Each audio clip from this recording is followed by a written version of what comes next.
Yeah, I'm fine. Why? Look stressed. No? Don't look normal. Yeah, not like giggly and Just wearing a hat, dude. It's the only thing different. Oh, we're not talking about the hats. Yeah, no, we're not talking it's about that. definitely not the hat. I've seen you in a hat before. I've just never seen your face like that. I mean, we're just having a conversation. Right now, yeah. Yeah, I mean, yeah. It looks like you're having conversations with yourself over there a little bit. No. Cheers. On an open fire. Oh, nice lamp in the back, Sass. How was Florida? Showed up, got the check, and left. That's how you do it.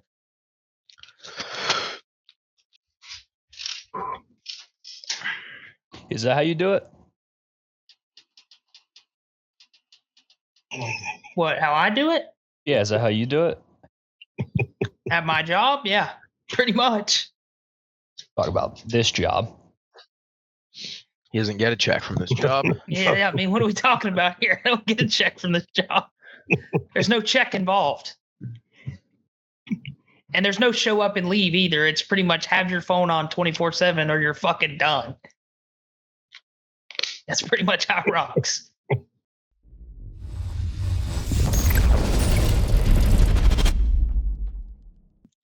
Owners meeting, August 16th, 8:10 Central, 9:10 Eastern. I am joined by my fellow 0% owners, Harry Settle, hello, and Hello. he who may or may not be compromised, Jersey Jerry, hello. Yo, what up, boys? What's going on? We are also joined by the man of the hour. Oh, keep that hat up. Don't tip that. No, not the hat. No, I was just readjusting the hat. Okay. Looked a little crooked. So readjust it one more time. Let me see that one more time. No, the hair's bad. Yeah, it's Okay. Yeah. Oh, Jesus the hair's bad. That's why I'm wearing the hat. Gotta get you to Istanbul. Jesus Christ. But Jace, thank you for joining us. How you feeling?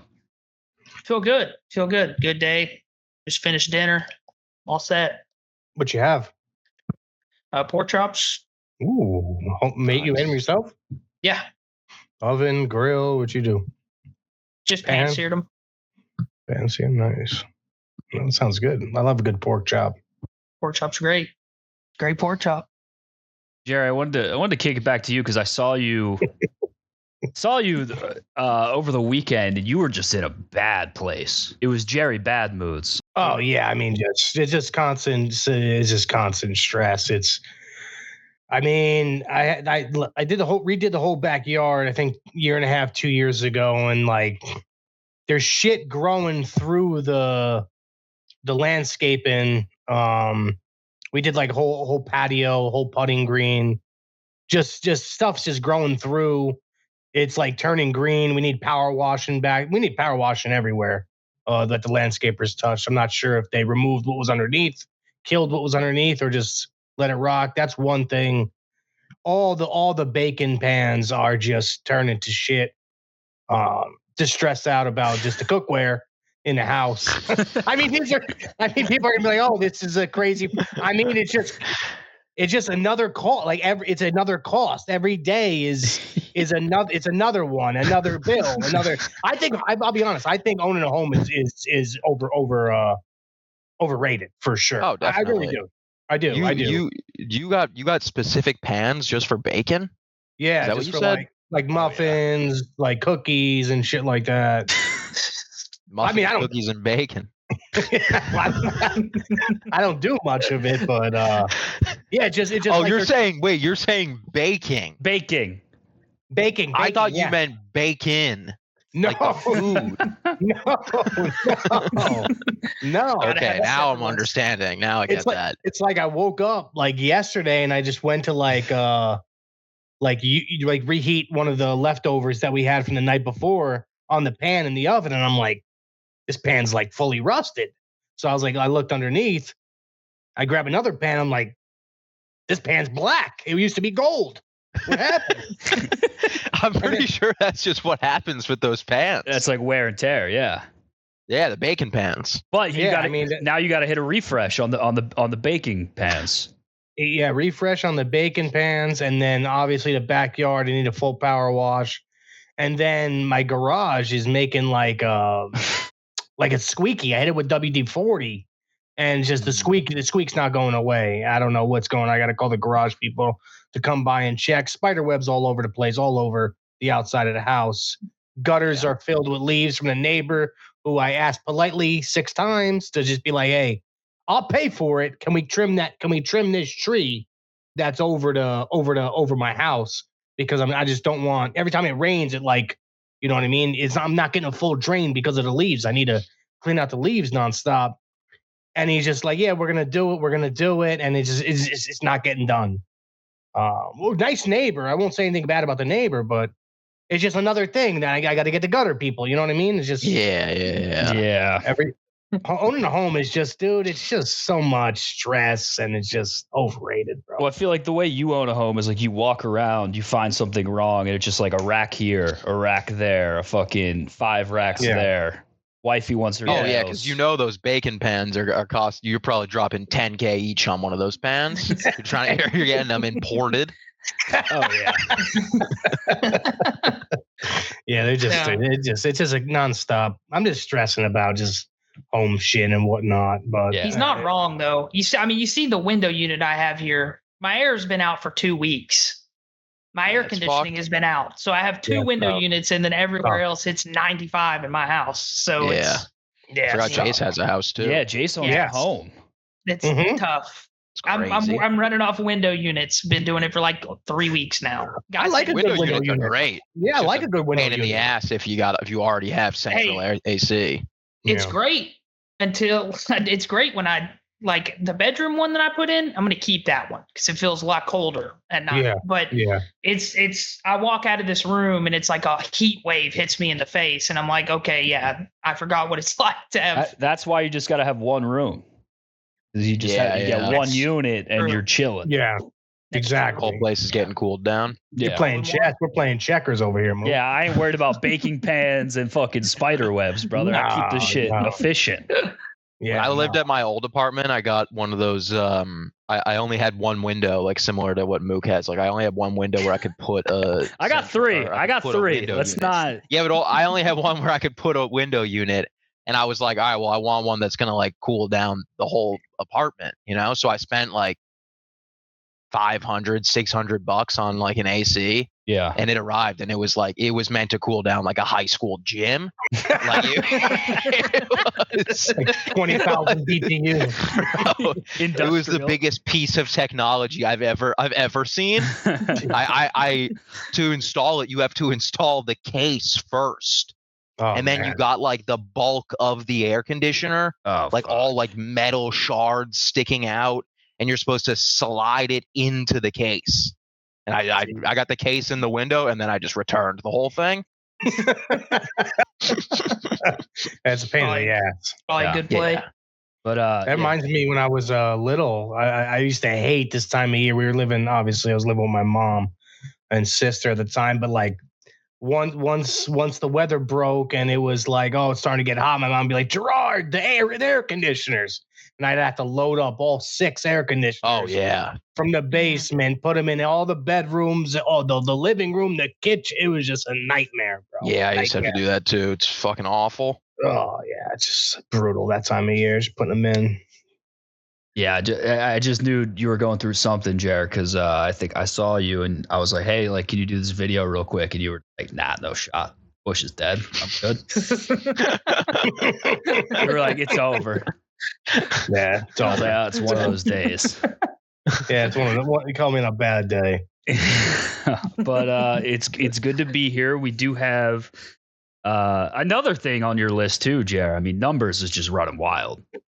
Yeah, it's just a mess, man. I'm actually done with him. I'm done. There's no more. I'm done. I'm done. He's talking. I mean, this is a guy who portrays an image like he's the guy. He's got all his ducks in a row, and he just doesn't. And he just doesn't by any means necessary. Doesn't at all. He's got a great paying job, and somehow, some way, there's always problems. There's always problems with life, women, car insurance, You name it, there's a problem. But he's just running wild on Twitter. I mean, listen, you tweet what you want. Let's not forget there's things that have to be handled before we get to tweet. That's all I'm going to say. He's running wild on Twitter. It's just unnecessary. And listen, one thing I will say, somebody's always watching. Somebody's always, whether you know it or you don't, somebody's always watching. And you guys know what I mean by that, and so does he when he's going to listen to this. Yeah, of course. But he ignores it. He's like, there's no one. He's like, no chance. Nah, don't worry about it. No. He's out of control. No, yeah, he's completely out of control. Shooting shots at Una just on a Saturday afternoon. What are we doing? Right? 2:00 on a Saturday, and he's like, "Let me help you plug in your Ethernet cord." Yeah, he's lost his damn mind. I mean, he's getting the assist. He's getting the alley from his boy, from Ronald. He's getting the generational assist. I'll say this: if numbers keeps going the way he's going, Jace, your podcast is going to turn into hot mic and cold beer, singular. Yeah. I talked to him today. I was like, because Jerry was sending all this stuff in the group text that we were talking about, and I talked to him today. I was like, what are you doing? He's like, what do you mean? I said, you asked me to do this. And he's like, well, yeah. I was like, well, I can't do it by myself, you motherfucker. I was like, you want me to just do this for 2 or 3 episodes and be like, see you later? Yeah. Like, I told him, I was like, dude, we got to settle down. What's today's date? 16th. Yeah, 10 days are going to come quick. 10 days come quick. 10 days come quick. Oh, no. You better pray to the Lord, man. I pray every day. Was he in church today? Better be.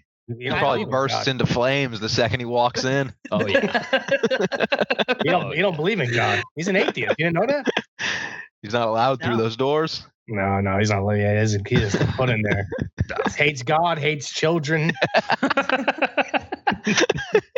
He's really been recently. It's been more like bad guy energy, like. He's playing a villain. He's playing the villain now. He is. You stick around him long. I mean, you guys are getting used to it now. It's gonna get dark quick. Yeah, it's gonna get dark quick. You'll see. Oh man. Well, I'm glad we're all in good moods because we are here today. Season's over. We're officially in the off season. We have GM Jace here on the standing trial for his season 1 review. You come prepped? It's been a long time coming. Been a lot of hype around this meeting. Big hype. People have been clamoring about it. People have been wondering, like, is this guy is he in the can? Is he getting a spank? Like, people are just asking all over the place. I'm seeing. I mean, you and Jerry have been going at it every night. Every night. Yeah. Every night. Yeah, Jerry, I can't even have a conversation anymore in the group text. If what I'm talking about in group text is not about next year's team, Jerry's like, get your fucking head out of your ass. That's start figuring out what we're gonna do next year. He calls you a fucking idiot. He calls you a bubblegum fat gay retarded GM. That's what he says. Yeah, that's pretty much what happens. That's you fucking big dumb fake GM motherfucker. It's pretty much what happens. I think I don't know how Mook, and I think we're starting the interview like we're retaining you next year. Are we all on the same page of that so far? I think we're starting. Yeah. I mean, I assumed that was the plan. Yeah, I think we're starting the interview like that. We'll see where it goes. We'll tell you where you stand at the end. So good luck, buddy. Jerry also sink or swim for the next 30 minutes. He also said, he's going to try not to rage bait. Is that yeah, true? No, I'm really going to try my best not to rage bait here. I want full transparency, no rage baiting. That's all he's been doing for the last 2 weeks. Even after you found out some news last night, you're gonna play it cool, Jerry. You're gonna give him a fair shake. I'm gonna play it cool. While it's on my mind, before I forget, and this is gonna come out of left field, and I apologize for getting off topic. We'll get back to Jace really quick. I didn't have the heart to tell Lou in the group chat one of the worst hats I ever seen. with the necklace on the hat. Bad. I didn't have the heart. I didn't have, It's a really bad hat. Heart I didn't have the heart to tell him, and I just wanted to put that out there. I'm happy the necklace is gone, though. I'm neutral. I honestly looked at the hat and I said, not for me, but whatever Lou wants to do, I support. That's the thing is, I'm not sure who it's for. I've never seen it. It was a gold chain. That would have been a custom. Yeah, it's a custom job. It's a custom. It's a Lou custom. Oh man. I mean, how do we want to go, Jerry? Jerry, I think you should lead the way and do your best not to rage bait. But no, year one, Jace. Yeah, no, I like to get it from Jace's POV. Like year one, do you think we exceeded expectations as an org? Obviously, as owners, we messed up a couple times along the way. We put our hands up with that. You know what I mean? But as GM, how do you think you did overall for the year? You know, obviously, I know the season ended poorly, but I'm talking about the grand scheme of things, the whole year put together. I would say like out of 10, probably if we're doing it, I'd say probably like 7 is generous. I think maybe an 8. 7's good. 7, 8, somewhere in there. I don't think we. I mean, as far as where my head was at the beginning of the year, I felt like from what I thought we were going to accomplish at the beginning to now, it's exceeded the expectation. I don't think that I had much, like, obviously I was pretty confident. I'm always confident, but winning a major is a hard thing to do. And to come in year one and to be an organization that gets there and wins a major is like, that's not really something that happens that often. So, and plus just the impact overall was just crazy, which is more you guys than me. But for me specifically, I feel like having a team that can compete at the top of challengers all year, especially when you're an organization who from the jump, right? Like TJ was with us for 2 weeks, and then it just started a cycle of every like month we're having to restart, like pick up a new player or 2 new players or making team swaps. And for us to be able to consistently be at the top of that like chain of challengers teams and not really have, I mean, we definitely had some lows. There's definitely a couple of specific lows that there were, but I feel like overall for the season, we did a pretty good job as a team. So for me, I give it like 7 or an 8. Obviously, there's things that I can do better. Communication's a big one. I think there was a couple times where we didn't see like eye to eye on some stuff because of lack of communication. And obviously there's always stuff you can improve on. Nobody's perfect. Like we just got to work on some stuff. Fair. Jerry? I think it's a fair assessment. I do. I think I would give it like 7.5 maybe. So I think you're spot on with that. The winning part bothers me a little bit only because like coming into the year, we've heard all these things about, you know, Omit pretty much runs challengers. They win a lot. And then we come into the scene this year and obviously we got our major, which was big, but you know, they won a bunch this year as well. Obviously, I think the goal next year is to, you know, increase our dubs when it comes to the majors. And I think Jace knows that. What were we on? Chair? We're 1-6 on land, which I hate, and I just hate bringing it up. But as far as like the content goes, I will say, I think it was a big dub for the year, content wise. I would say, you know, impacting the scene like that was massive. From a GM standpoint, I think the best content, and I think we want Jace to be involved in content for sure, not just strictly, you know, running a team, was the stream a couple nights ago. I think we got that out of Jace, which was great, and it was really entertaining. I loved it. The fan base loved it. Other than that, though, I will say pretty much a content 0 for the year. But I mean, I will say, no bait. That wasn't like that stream he did was like incredible. Like that was the highlight for me with Jace for the year. I was like, oh man, this dude's fucking hilarious. This was great. But I think he's still getting used to the scene as far as like content, what we want as an org. So yeah, I think he's gonna pick it up next year from the content perspective. I mean, he's already got a shout out to podcast. What is it? Hot Mics, Cold Beers. Hot Mics, Cold Beers. Just dropped, which was this is Jace's time to shine as far as roster moves go, and he just dropped a pod. So excited about that. So I'm rooting for that. I'm a big, long time listener of the pod. But I think him and Numbers is good. It's going to be good content, good, nice little podcast. So I'm excited to see where it goes. Well, thank you, Jer. I appreciate the kind words. Yeah. Also, I'd like to get to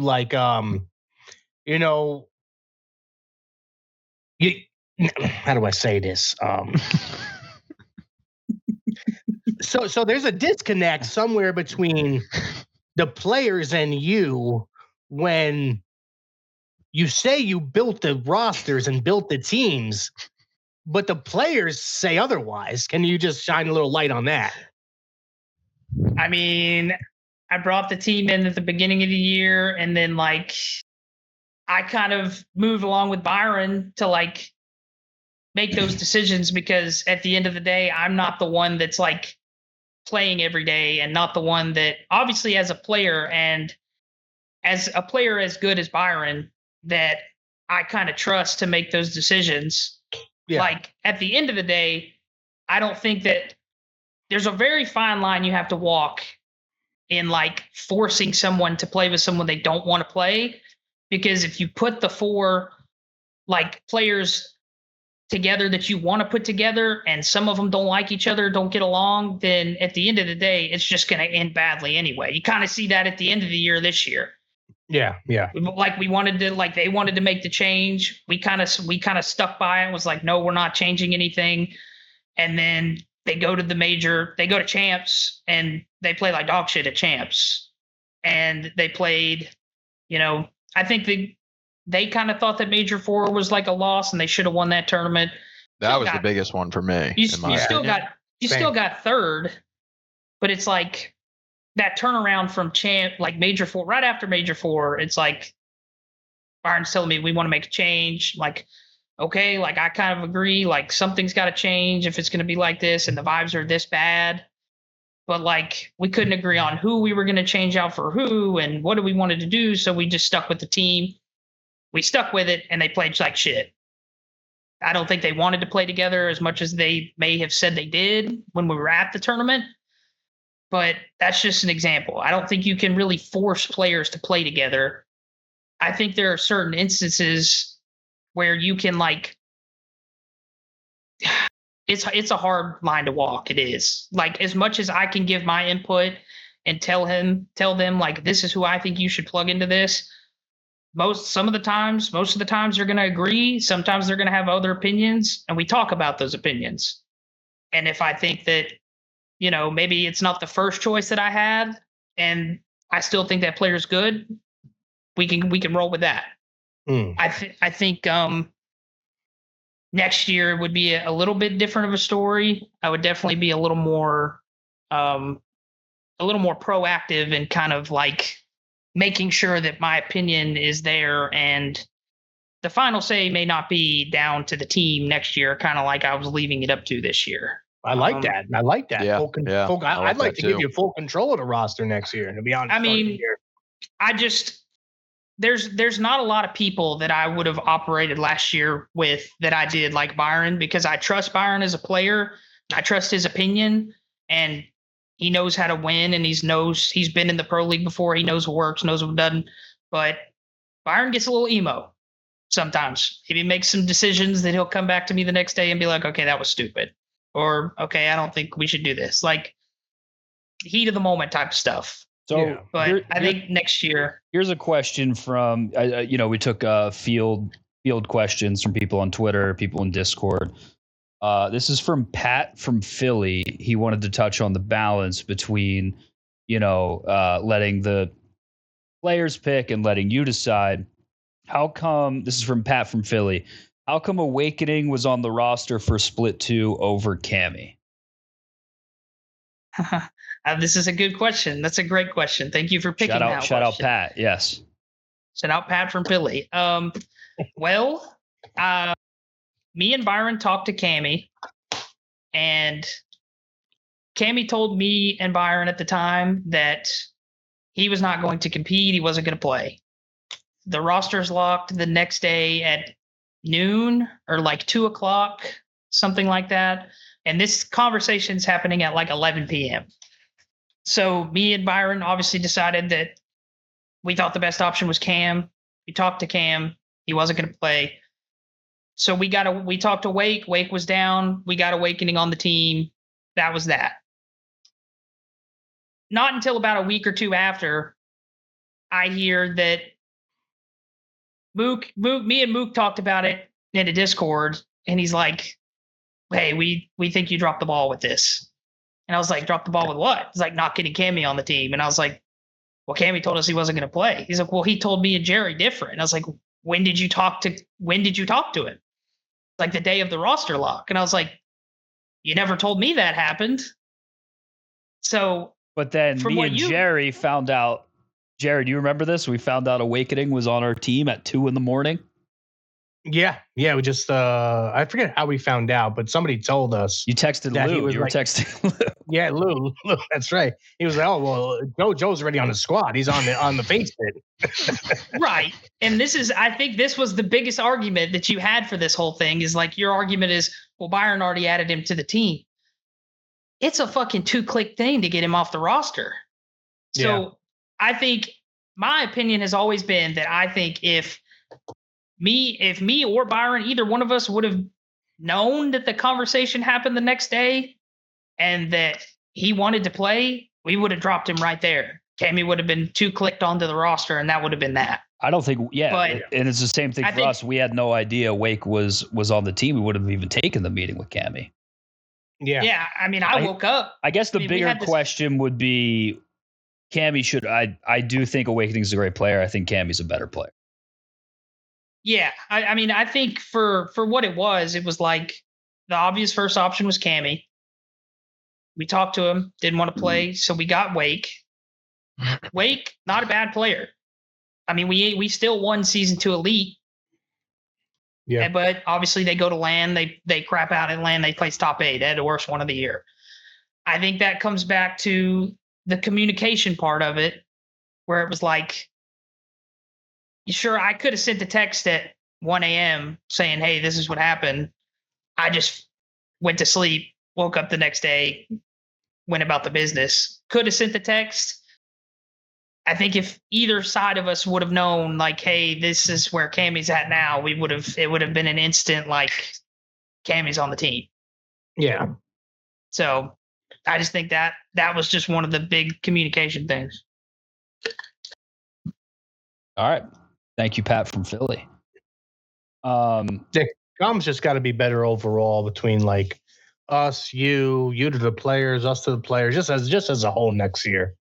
I think next year, I think the big thing is like we've already talked about it a little bit behind the scenes, but like Byron, well, we don't know who's going to be on the team, but like in a hypothetical where, say, Byron is on the team, it's not going to be the same thing of like Byron, like. I feel like Jace, I feel like last year you were kind of in a spot of like obviously we know like they're playing with their friends. They're playing with people that they've played with before. They don't really want to play with anyone new, as we saw. Like they didn't really want to play with Abe in the beginning, and then we made them, and luckily Abe ended up being a great fit and helping the team out a lot. I think next year or this upcoming season, we got to force that on them more. Like I get like wanting to play with your friends, and I get like, you know, it's easier to play with people who you've already played with and people that are proven to an extent and know what they're doing. But like, I feel like our player pool that we were looking at all season was like 10 guys tops, and half of those guys were in the league already. I remember we brought up like, Eric Boom and got laughed at. Yeah, which I don't know. Maybe they're right. Maybe Boom is not Bush caliber. I don't know. I don't know well enough. But like, yeah, he did. He won a major. He was on P7. They were one of the best teams all year. But yeah, no, I think we gotta. I think like our bigger thing is like we gotta be like obviously we care about what they have to say, and we can't force them to play with anyone, but we also kind of can. And I think we got to trust. Like I think us, me, Jerry, and Mook have to trust our gut. And I also think, Jace, I think you also have to bring in more of a firm opinion on what you want. Because, like, you are the GM. So it's like, if in your head you're like, Wake's not going to play well with this team, you don't got to tell them that. Tell us. Just be like, this is a bad idea. Like, if you're getting a hunch, I don't give a fuck if, like, we are like, no, Wake's him. I feel we got to use a different guy as an example. I'm not trying to shit on Wake right now. Wake's a great player. Yes. But I'm saying like if there's a player who like we think is really good, like skill, and maybe you're like, I don't think skill's ready for the Bush. Like none of us are ever going to be mad about you expressing an opinion that's different than ours or different than Byron's. No, we don't want you agreeing with us just to please us. Yeah, exactly.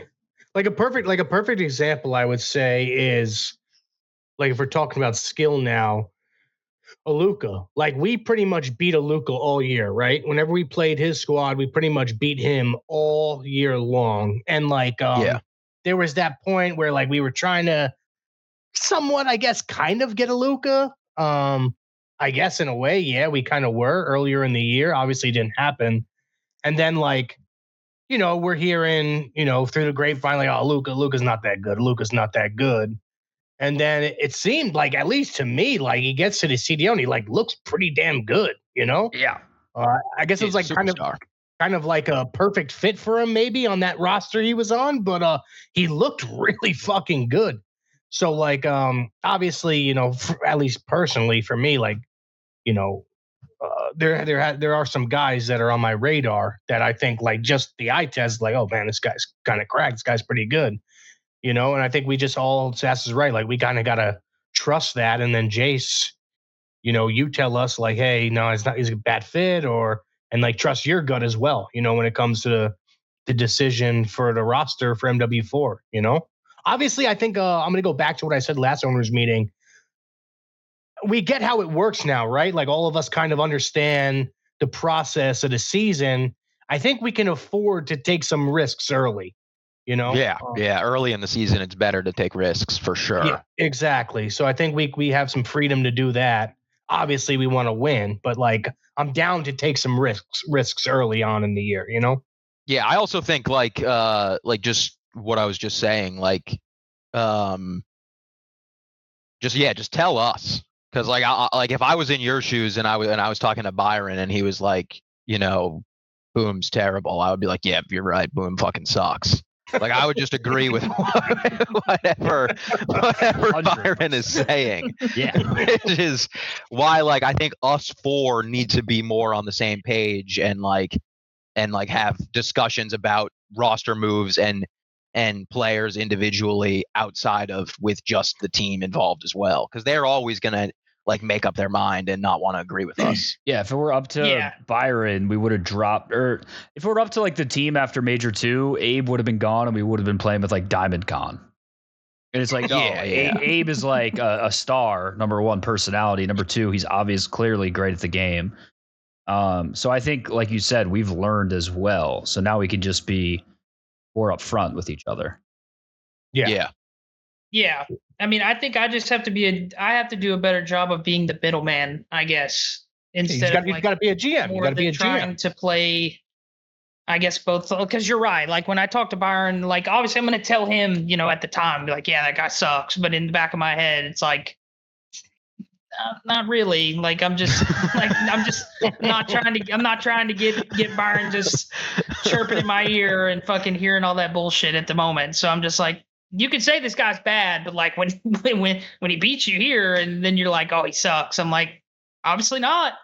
Yeah. I don't mean, it's like, I don't know. Like, I also would like to talk to Byron and them about like who they, because it seemed like once the season ended, it seemed like they were much more willing to be like, this guy, like he was like, DK is really good. Like he doesn't miss a shot. Like, shit, like I would like to hear that more before we start this next game, and then it goes back to everyone sucks. Yeah. Yeah. This next question is from Stacy from Delco. This year it seemed like you leaked a lot of intel to Ben J, Gersh, Ronnie Intel, Zuma, Los, and those guys, and Aches. Will you be doing that again next year? Well, number one, didn't. The only time that it did happen is when you asked me to do it. Lou asked me, and then I asked you, but you've already you were leaking all year. You were leaking since TJ Haley. The only time that I asked, the only time I asked anything, you've been leaking. You asked me to do Boston. it, you motherfucker. You leaked everywhere. Which one did you ask to get leaked? The Lou to Carolina? Lou hit me up and was like, "Yo, bro, like no one's talking about me trialing. Like I kind of want the gas. Like can you like get this leaked?" Yeah. And then I hit up the guy I know who leaks everywhere, and it was on the timeline within 30 minutes. Because I know the correct people. No, you definitely leaked Cap to Surge. 100%. No shot. You didn't leak that. I don't believe that I did. No. That was on the timeline before I think I even knew. Yeah. Because Cap was talking to I didn't know he was going until he was basically already on the fucking team. And by the time his teammates know, his coach knows, everyone already, he's telling his teammates where he's going. There's a million different ways he can. I think Gersh knew about awakening to the bush before me, Jerry, and Sass is just the point that Stacy was trying to make. And Stacy's not my mom. That's just a random caller from Delco. Yeah, but also, like, this shit just spreads like wildfire. Like, Wake is probably talking to 4 or 5 different teams that night for roster lock, and then he's got to go tell 4 people, oh, I'm playing with the Bush. And then those people start telling people, and then it just goes, and then everyone knows. Okay. It's fair. All right. I think that's a good segue to how do you see next year, Jace, as far as like obviously we let Lou go to the Ravens. We had to make him pretty much pay his own buyout. Same with Trakes, Cap, Wevy, to C9, Cap to Surge. Like I'm Surge under paid. Surge paid, by the way. Surge did pay. Surge did pay. Yes.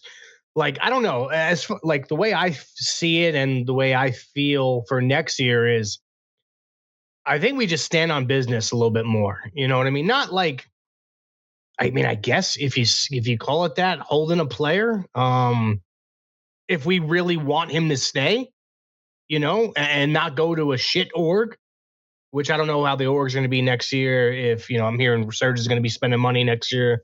We'll see what happens with that. New orgs are joining, but like, if we really want a guy to stay and he really wants to join a bottom 2 team, like how do you see it next year? I mean, it's tough because at the end of the day, like obviously what these guys want to do is go to the league, right? That's why they're playing challengers. And it depends on what kind of player it is, because if you're a guy like Spart last year, who is somebody who's been in the league before and is, in his mid-20s, he's 25, 26. That's kind of when people start to see people as old for Call of Duty for some reason, even though I don't get that because you're playing a game with a controller. I don't understand where the age comes in. But that's where people start to see you as a less and less and less of a value. So if we have the same situation, right, and we say we start the year and in a hypothetical, we have Skill and Spart on the team. They both get calls. Spart gets a call from, Boston Breach again. Skill gets a call from Vancouver Surge. We know those are both bottom tier orgs. For Chris, it's like this may be his last chance in the league. This may be his last opportunity. We should probably let him take it. Where on the other hand, Skill's going to be 18, 19 years old, never been in the league before. And if he performs really well to where people want him, it's like, hey, we don't think you should do this. And we may not let you do this because we think it's going to ruin your reputation and ruin the rest of your career. I think there's 2 different sides to the coin, like of what type of player and who it is that's going. Like if Skill wants to go, an 18-year-old wants to go to Carolina or Boston or Vancouver or one of these bottom tier shit teams, I think that's a situation where fuck it. I mean, set the money so high where they don't want to buy him. I don't know. It's like, I don't want to hold people. That's not what we want to do. But if we think that it's in your best interest and it also helps us, then why would we not keep them? Yeah. Yeah, I feel like we're kind of in a unique situation of like Rafi, whether or not it's true, I don't remember, but like there were rumors that Rafi held Ethan at the end of the year before EWC or Champs, one of them. And like that was obviously a very smart move by Rafi. But like also Rafi is in with the team at a house for a week straight leading up to the tournament. Like I mean, we got to do like I do agree. Like we do have to do what we got to do. Like we should not have let Wevy go for $1,000 or whatever we did. Like that was retarded. We fucked up. Yeah. Yeah, because like Wevy obviously very talented, probably going to end up maybe not this year, but definitely within the next couple of years he's going to be on a top team in the league. Like he's fucking nasty. But like. It would like for us, it would obviously be weird for Vibes if it was like, yo, like we're gonna hold you and we set your buyout for $50,000. Yeah, so you're not going anywhere. Show up to the next major like, hey man, what's going on? Yeah. He's gonna be like, fuck you, dude. Like, why am I here? Like, you and Sass have to share a shower on the second floor. Yeah. So like it is like I do think we were in a weird spot last year with that of like wanting to not.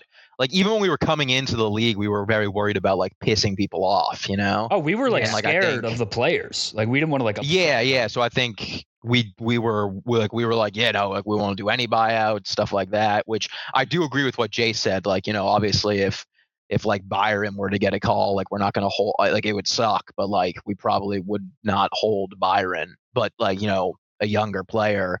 We're not gonna do fucking Ravens and ruin their life and hold them for fucking $500,000. Yeah. But like we're definitely not doing these $1,000 buyouts or $2,000 buyouts for good players. No shot. Speaking of Rafi, especially sorry, go ahead. I was just gonna say the Wevy thing again, like especially Wevy, like he's not a player that's gonna go back into challengers immediately. Yeah. Like he's gone. He's in the league. He's in the league for a while, probably. Yeah. But yeah, speaking of Rafi, I got a question. This is from Jerome from New Jersey. He said, wanted to clear up the rumors that Rafi wanted to do business with the Bush leading up to the LCQ, but refused to call Jace to talk business because he is a quote unquote bubblegum GM. Was that Rafi's words? This is from Jerome from New Jersey. Listen, I don't know if he said that or not. Me and Rafi's, we have a relationship. It's a relationship. I don't know if he said that or not. He could have. I don't know, but yeah, I mean, LCQ came around, and then he's talking to Mook because I know him and Mook are such good buddies. They talk and have each other's phone numbers all the time, and he's always asking Rafi all the questions. So, yeah, I can talk to Rafi. I'm hearing Rafi called me. He called me and said I didn't want I can clear up Jerome's rumors. He said I quote unquote do not want to talk to Jace. Well, that's fine. He doesn't have to talk to me.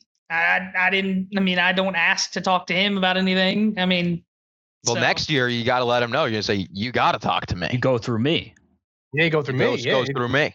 It doesn't go through Mook. That's fine. But when Mook picks up the phone, it's like, he hears, I don't want to talk to Jace. And he's like, okay, Rafi, what do you want to talk about?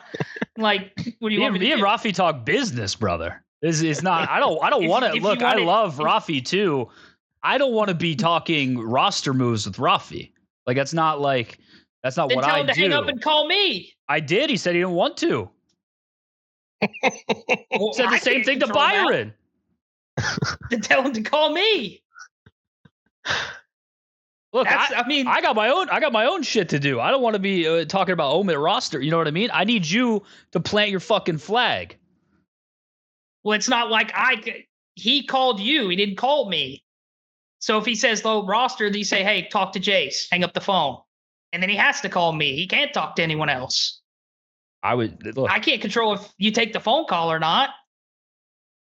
I'm just asking Jerome from New Jersey's question right now. I can't control who Rafi calls. I'm just saying, I don't know. I didn't know, if you wanted to comment on that or anything, but look, I'm just relaying. He very well knows what my job is here, and he knows that. So if he's going to try to go around me to do shit, then I don't know what to say.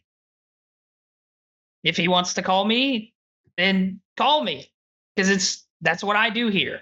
Jerry, what did you think, Jerry and Sass? Give me a couple highlights this year that Jace did. Give me like your positives, like your the highest things, the best things you thought he did. I think the immediate impact. First, he got the team together for the first cup and we won. So I think that was like, holy shit, this dude might be a genius. We go out there first cup, we don't know what to expect, and we win. I'm like, oh, this is going to be the easiest thing of all time. Obviously, it's not, but I thought that was a massive highlight. Looking back on the whole season, just the way we started. I know it's kind of like a low light, but I got a good laugh of Jace being a mute a little bit in Atlanta. Just I think I was just too drunk on the watch party or hungover, whatever the case may be. Obviously, it's a low light, but for me, it was a highlight. I got a good laugh at that. He did win a major. He did win a major with a roster. Mm-hmm. So shout out to him for that. Obviously, another highlight, like I touched on earlier, was the stream, and I think that's a good way for Jace to fund his trip to a major. A couple weeks before that Twitch buyout, hop on a live and kind of break it down like how we do the cold calls. Jace can do like, hey, I'm trying to get to major 2 in Toronto, or something like that. I'm down to get titty fucked for 300 subs, like that type of shit. Yeah. That Begathon. Exactly. So I think there's a lot of there's some good highs. There's definitely some lows though, but yeah, I think overall you could save the lows. We could say I want to hear Harry's highs. Yeah. I guess just the initial roster for sure. Definitely didn't think we were going to win anything. Not a shot to the guys. Just didn't really know anybody. And then we obviously we ended up winning a lot. We definitely won a lot. Byron, I think, won the most in challengers this year, and he was on the Bush all year. So, definitely, that was probably my biggest highlight. There's been some work in the offseason that I've liked. He's hitting up some guys that I'm a fan of. Yeah. Making some moves happen. So, I'd say those were my two. The thing is, and I said this before, there's not that, when we have a team that is working, there's not that much that Jace can do during the year. Yeah. Right now is Jace time. It's the time to shine. Well, he just started a podcast. Yeah, he's the biggest moment of the year, hot mics, cold beers. But when we're after major 3 or that whole stretch of post major 2 through champs, there wasn't that much that Jace could be doing. Yeah. Because it was Abe left, Trakes came in. Do I think the Trakes situation should have been handled? Yeah. I think there should have probably been a 2-person change after Major 4. But again, that's kind of a learning thing. We all, I think, learned from that, and we'll definitely go about that differently next year. I think Jace also did a great job this year of handling, and just to be frank, handling shit that we didn't want to handle. Communicating with Boston Breach and getting the money to fucking Jerry Zell so that he can sell it to Barstool, and taking angry calls from the Surge when we would leak moves, TJ Haley's going here, and he would just get hit up by a coach, and the coach would be like, what the fuck, you told me this wasn't going to come out, and it's well, we control our own news. So I think Jace did some dirty work this year too that went under the radar when it comes to actually like managing the team. Contracts and whatnot, all that. Getting to deal shit with the players signed. not wanting to do contracts. Yeah. But I want to put him on the spot right now, and then Jerry, we can get to your lowlights. Jace, you have full control. MW4, who's the 4 you're signing today? Oh, that's a tough one. That's a tough question. I'd like to have Byron back. I think Byron was the constant all year through every different roster we had. We still were good. Yeah. One. Really like Sparty. Really like Sparty. Those are the givens. Those are the givens. Now give us the subs. Remember, confidence, and I'd love to have direct. I would love to have Abe back. Abe's glue guy, but he holds everybody together really well. Let's say Abe CDL. Let's say Abe CDL. Abe CDL. Abe CDL. Let's say Abe and Cammy are in the CDL. Yeah. Okay. Abe and Cammy CDL. Spart, Byron. I think Dimensions is really good. Dimensions would be a good one. He played really well. And then I think, like Jerry said early on, we can take the risks. So I want to start with skill. Like that? I want to give the kid a shot. I think he's got unreal raw talent, and he just needs a little molding. And I think he'll be really good once he gets that mold. So right now you would have Byron, Spart, Dimensions, skill. Yeah. And why do you like Dimensions besides the fact that Sass has like a boner for him? Yeah, see, Sass does have a big hard on for Dimensions, but I think even when he was on the Huntsman, he was playing really well. Even though I don't think that team meshed together very well at all, but I think every time we've played against him, he's always played really good against our guys. And I think that throughout the year, we had pretty much at least 2 of the best players and challengers on our team the whole year. And I don't think he played bad against us once. Never. And he also stuck with his team through the whole year. They progressed really well. And then I assume with like him he's competed for probably 2 years now. And then you've got guys like Vic on his team who are brand new. You have to kind of help bring those guys in and adapt them to respawn and stuff like that. Like Vic, great S&D player. He's another great player. Yeah, he is. I don't think his respawn was very good this year, but I think that kind of comes with just when you're playing respawn against top tier talent like that, you have to kind of get your timings down and figure stuff out. And I think he probably had a hand in helping him get into rhythm with that. So I think, obviously, I don't think they had the most talented team in the world, but I think they probably showed up every day and played together like they wanted to play the game. And that's one of my biggest things this year. Don't plan on dealing with anybody fucking missing 2 o'clock scrims on an average. Yeah. Don't plan on dealing with that. That's like my name is Kenny, and I'm a player for the Bush, and I just slept through the 2 p.m. I woke up at 2:30, and you're on the phone with me, reading me the riot act. Give me your big boy. We'll start this off. Don't think there is a big boy voice for me. I don't think it's possible. I don't think it's possible. I don't think it's physically possible for me to have a big boy voice. Ask God. I don't know why, but that's just the choice. It's fair. It's fair. But what's up, Jace? It's like it's good. Dude. Well, get shot, bro. Why are you calling me? Because did you forget something today? What? What do you mean? What? You had a scrim 30 minutes ago. You're just now getting up? I'm shooting. I'm just roll. I'm shooting. I don't give a fuck what you're doing. Okay, you got practice at 2:30. You show the fuck up and you practice like you want to play. I don't give a fuck. Fucking fries. You do the shit.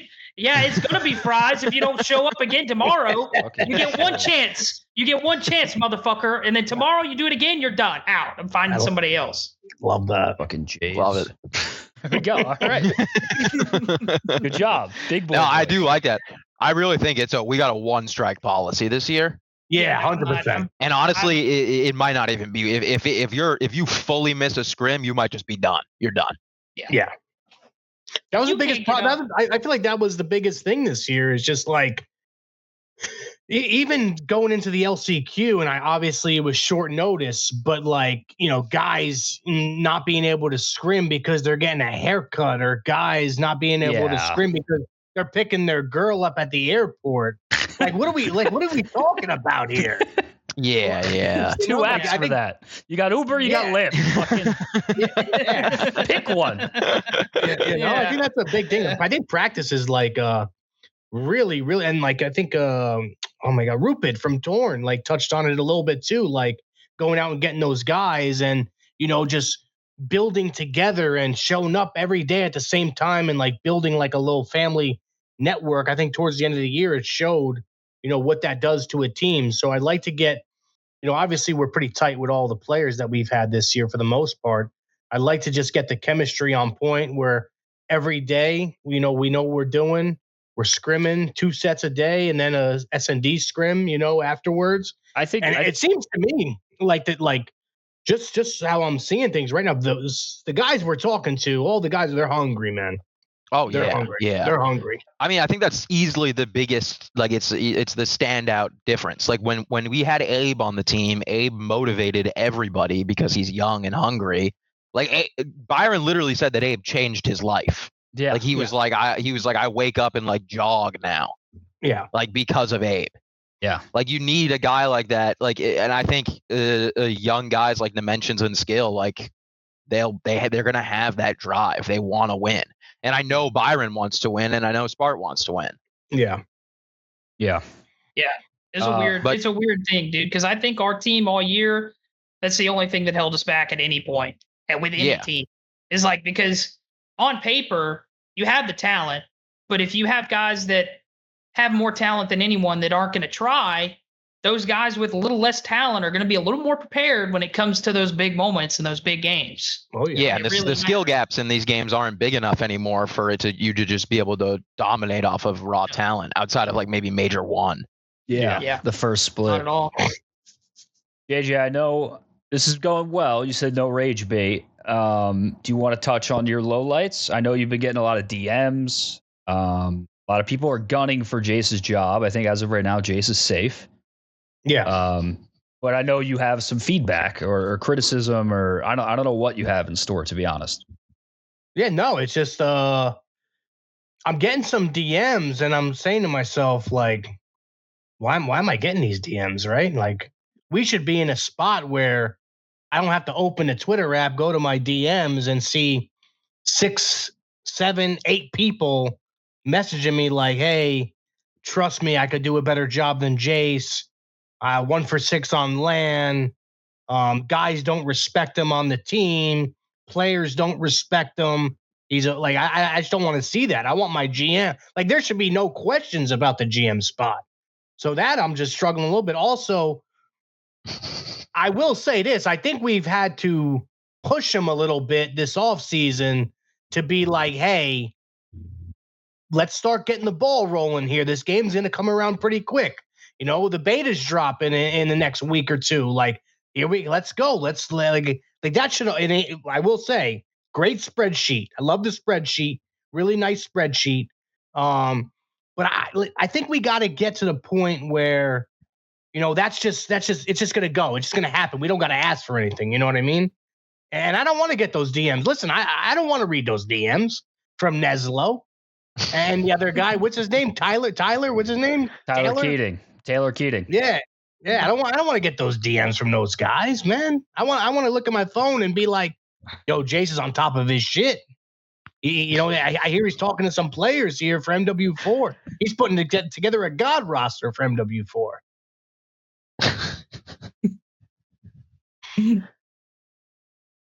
Yeah, I mean, that's fair. Well, listen, Bush is the top dog in challengers at this point. That's no like question to anyone. So in my head, it's only to you. And same with me. Yep. Same with me. They want more. Place of where you want to be at. So it's like, of course, you're going to have people DMing you wanting my job. This is the job to have. Why wouldn't you want this job? But they should fear. They should fear. Yeah, they should fear you. They should fear you. They should respect you. They shouldn't call you a. They shouldn't call you a drunk alcoholic retard. They should be like, Jace is dialed. You call me a drunk alcoholic retard. We all call you a drunk alcoholic retard. It's like they shouldn't be calling you that. Well, all three of you do. So who's that's just the standard that's been set since day one. You know what? Fuck all three of you right now. Hold on. Oh, here we go. Mayo. He's got bruise on. He's got bruise on deck. Just because you said it. All right, we're back. I love that. Back to the interview. Back to the original interview in September. Yeah, day one interview. Yeah, I love that. Love that. Just because you said something, I'm drinking a beer. Another thing I will say, not a lot of people on that spreadsheet. What'd you say? It was a light spreadsheet. Yeah, I just started it. Said it's going to get updated over time. All right. Game comes around quick. Jace, I need you watching because Skill hit me up personally, which he's never done before. And he said, Sass, just a heads up, we will be able to do private match 6v6s for the beta. Really? Yes. Wow. So he was pretty much saying, like, keep an eye out. He said he's going to be streaming the whole thing. I've been talking to him a lot. So I think there's going to be a lot of streams on this weekend, and I need you in the fucking, I need you like in red zone. I need you 7 screens. No mayo this weekend. Straight just no mayo. No, we're not. There's going to be no mayo ever. I need you with a notepad. Yeah, writing down. Skill missed one shot. Yeah, there's going to be if there's private matches, there's going to be all kinds of tournaments. No, I'm saying, like, do you think if we were like, hey, Bush 6s, right? Do you think guys are going to come? Yeah, but I don't think it's full. Like, let me see what Skill said. Hold on.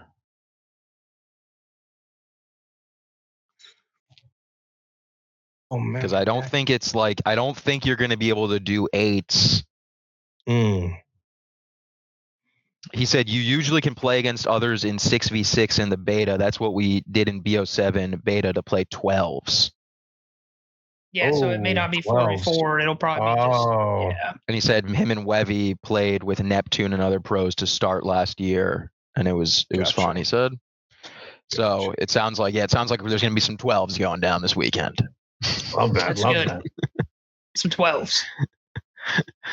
I don't know how much 12s will really do for us, but it's a good starting point. I did talk to Cammy, and Cammy said he did play the game at EWC. He did say that he feels like the game is going to be a lot less of real cracked up in your face type of COD, and it's going to be a much more team based.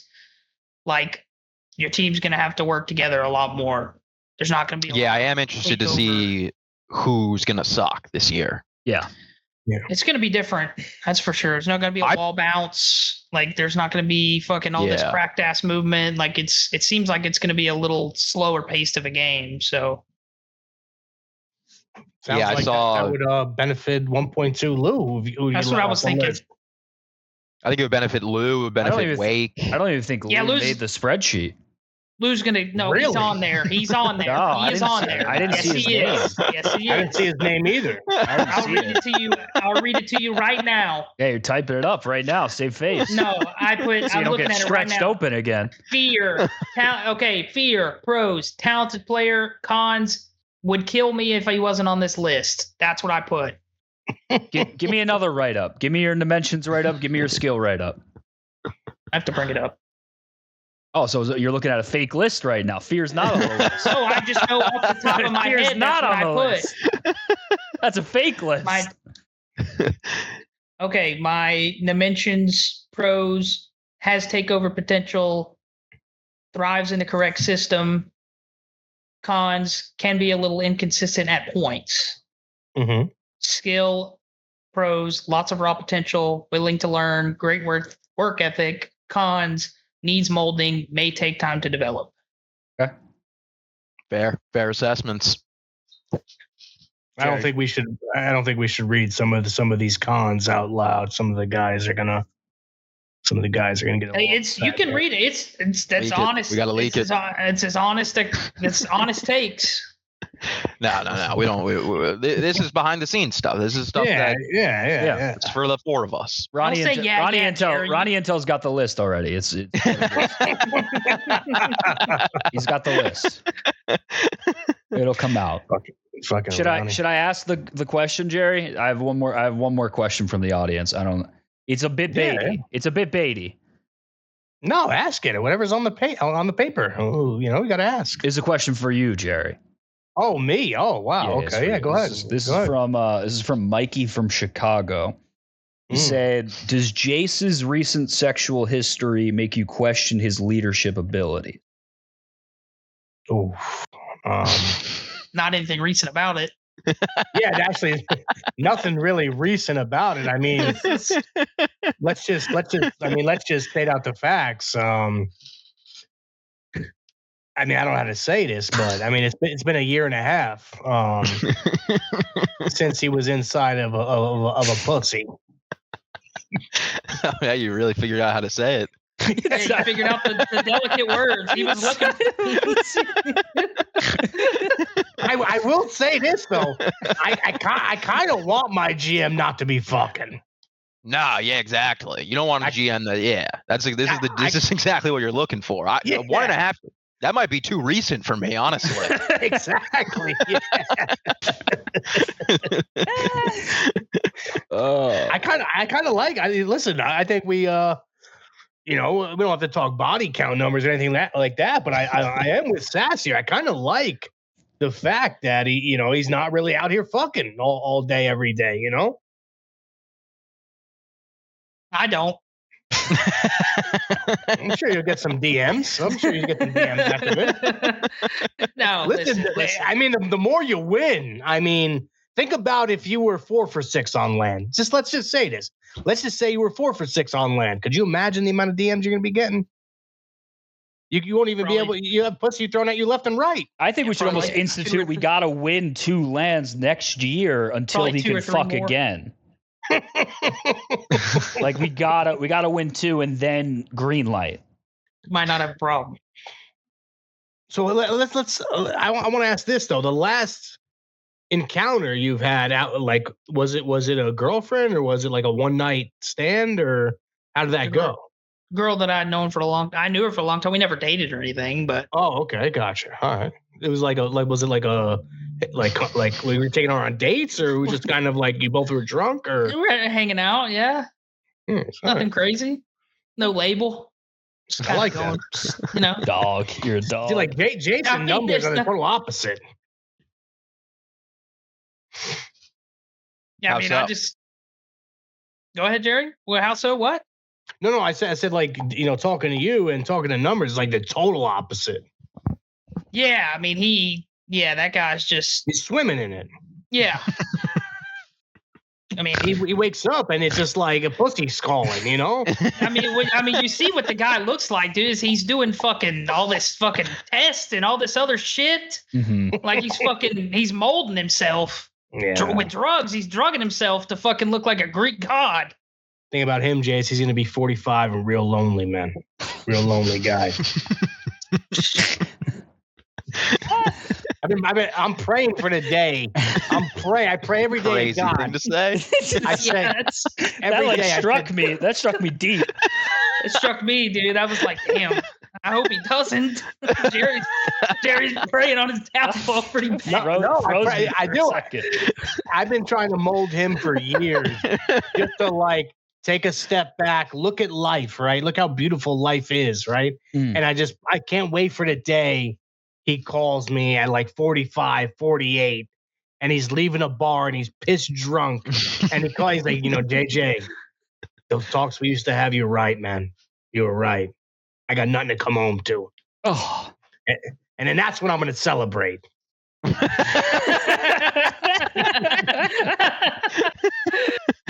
Oh, dude. Oh, man.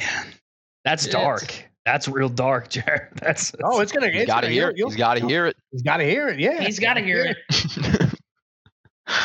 You gotta. I want to have a family one day. You just gotta keep moving. The clout will pay off. Do you think your clout payment this year, Jace, was fair? Yeah, I mean, shit. My streams, for example, before I streamed a part of the Bush, I was streaming for probably like 6 years to like 4 people, just doing it for fun, whatever. And now anytime I turn it on, it's like I got no less than 40 people watching. So I mean, it's that alone is like, geez, like shit. Nice. Like it's hard to get used to. I'm getting like people coming up to me at majors and talking to me, and I'm like having to like look around to make sure Jerry's not behind me. Like, you talking to me? Like, fucking Mook and Sass, I can walk through the concourse with because no one's gonna say a word. No, that's just Sass. It's just the staff. I at least get Jerry. Yeah, Mook gets drunk scump, and Sass is there like, wonder who this guy roots for. Like, who's this autistic high? Wonder if he got a VIP ticket or if he's GA. Meanwhile, it's his idea. Yeah. Well, I'm in the shadows. I've taken a step into the shadows, and I'm fine with that. Pulling strings like, behind the scenes. Jerry walks out of the watch party areas, and it's like fucking TMZ's ready to get him. Jerry. Jerry's signing fucking babies at majors. It's crazy. They don't know. I tell you what, they don't know with my baby, and it's like, yeah. Sass was pissed one day walking in at Champs because we're walking into we had like the left side line that we took that was like line. Yeah. Oh, yeah. And we're walking, and it's me and Sass are walking together, and we're just talking about something. And one of these guys goes, Mook. And it was just me and Sass. So Sass turns and he waves at Sass, and he turns around and goes, "That's fucking awful." Just keeps walking. He goes, "This guy thinks I'm Mook. Doesn't even know who I am." He didn't even think he said Mook, and then he looked at me and he was like, "Oh, I know that's." And that was it. He was pissed. He wasn't happy about it. Yes, he's like, "That's not good." I don't mind. It was funny though. That was funny. All right. I mean, I think.